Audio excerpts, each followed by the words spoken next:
Гордан, гутарым пра малітву. Раздзел 2. Вырашальнае дзеянне малітвы ў духоўнай барацьбе. Дагістарычны канфлікт.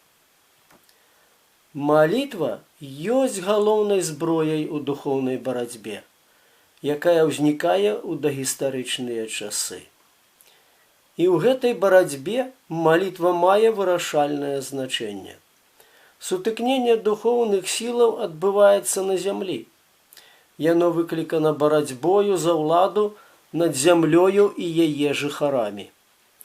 Канфлікт гэты адбыўся ў часы старажытнейшай эпохі стварэння свету.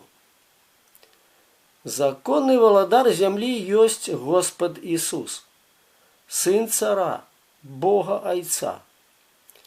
Але сатана замахнуўся на ўладу законнага валадара. Ён ашукаў яго давер. Падобна на тое, як адрынуты Богам цар Саул прыкладаў усе намаганні, каб забраць уладу памазанага на царства Давіда, так і сатана усяляк намагаўся і намагаецца вырваць уладу з рукі памазанца Божага. Законны валадар рознымі метадамі пераконвае жыхароў зямлі зноў зрабіцца яго верна падначаленымі. Вялікая бітва, гарачая сутычка адбываліся паміж ім і яго ворагам.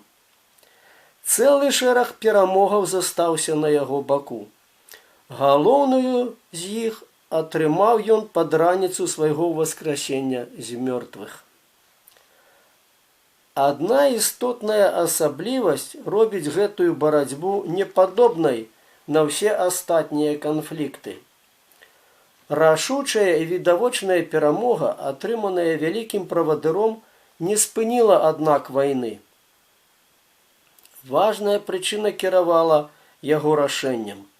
Пераможца, сэрца якога палае глыбокай любоўю да людзей, дамагаецца перамогі не толькі над ворагам, але і над душамі людскімі, жадаючы, каб яны добраахвотна прызналі ягонае валадарства. І вось, дзеля дабра для людзей, па вялікай любові і мудрасці, нябесны правадыр вайны не спыняе. Канфлікт гэты мае духоўны характар. Зямля ўцягнута ў духоўную барацьбу. Незлічоныя тысячы духаў, добрых і нядобрых, лунаюць на зямлі і запаўняюць яе атмасферу. Яны ўяўляюць сабою два цудоўна арганізаваныя станы. Чалавек ёсць істотай духоўнай. Ён ёсць увасоблены ў целе дух. Ён мае цела і душу, але ён ёсць дух. Яму ўласцівая барацьба духоўная, якая адбываецца ў духоўным свеце паміж ім і духамі. Сатана таксама ёсць істотай духоўнай.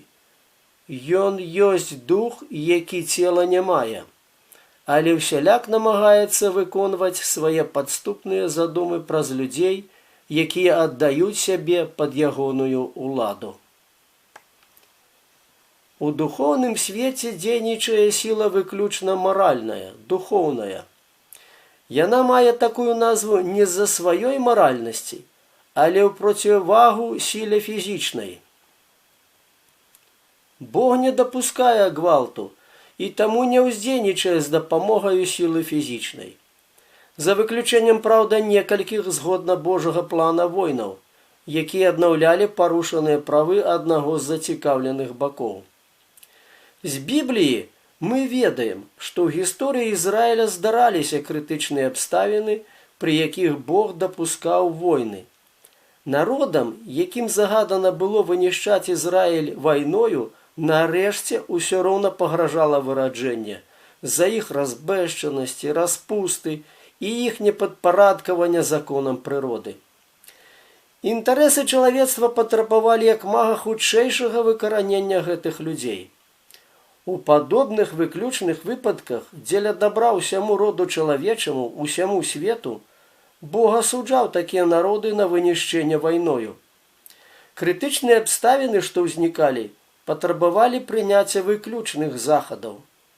У адным толькі выпадку пазбаўлення чалавека жыцця, безумоўна, ёсць правільнае, а менавіта тады, калі можа быць дакладна вызначана, што такое рашэнне ёсць рашэннем самога давальніка і кіраўніка жыцця. Але ў звычайных выпадках Бог гвалту не выкарыстоўвае. Заўважце пры гэтым, што фізічная сіла, наадварот, ёсць галоўнай зброяй сатаны. Тут кідаюцца ў вочы два яскравыя факты. Па-першае, ён можа ўжыць у справе сілу толькі тады, калі зробіць сваім хаўруснікам чалавека і будзе дзейнічаць праз гэтага чалавека. Па-другое, ён выкарыстоўвае розныя вытанчаныя хітрыкі, каб замаскіраваць сваю дзейнасць. Ён ведае, што ў духоўнай сферы сіла відавочная і нічым не падфарбаваная не мае поспеху. Нават болей таго, ён ведае, што яна будзе звергнутая, таму што яна значна слабейшая за духоўную сілу, якую мае ў наяўнасці варожы ёй бок. Сатана абсалютна не можа выстаяць перад сіламі маральнай чысціні і праўды. Господ Ісус ёсць увасабленне іх. Менавіта на гэтай падставе, менавіта ў духоўнай сферы атрымаў ён вялікую перамогу. Жывучы на зямлі, ён выпрабаваў на сабе ўвесь цяжар страшэннай барацьбы з хітрымі вычварэннямі лютага ворага. І, выйшаўшы з яе пераможцам, не страціў свае чысціні і праўды. Амін. Слава нашаму Збавіцелю і Господу Ісусу Христу!